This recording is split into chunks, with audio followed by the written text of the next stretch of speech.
বড়সড় দুর্ঘটনা থেকে অল্পেতে রক্ষা পেল পুরনো মোটর স্ট্যান্ড এলাকা। বেশ কিছুদিন ধরেই মোটর স্ট্যান্ড এলাকায় মাল্টি লেয়ার পার্কিং এর কাজ চলছে, আর এই কাজে মাটি কাটতে গিয়েই বিপত্তি ঘটে। ফেটে যায় টিএনজিসিএল এর গ্যাসের পাইপলাইন। এতে কিছুক্ষণের মধ্যেই গোটা এলাকায় আতঙ্কের পরিবেশ সৃষ্টি হয়। ছুটে আসে পুলিশ, খবর দেওয়া হয় দমকল বাহিনীকে, ছুটে আসে টিএনজিসিএল এর কর্মীরাও। টিএনজিসিএল এর কর্মীদের প্রচেষ্টায় পরিস্থিতি নিয়ন্ত্রণে আসে।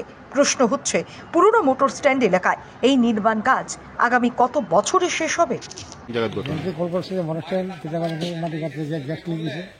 আমরা গুলবাজার ফায়ার সার্ভিস থেকে আমরা আইসি গাড়ি নিয়ে তারা আমরা দাঁড়াইছিলাম, তারা কাজ করে শেষ করলে আমরা যাবো আর কি।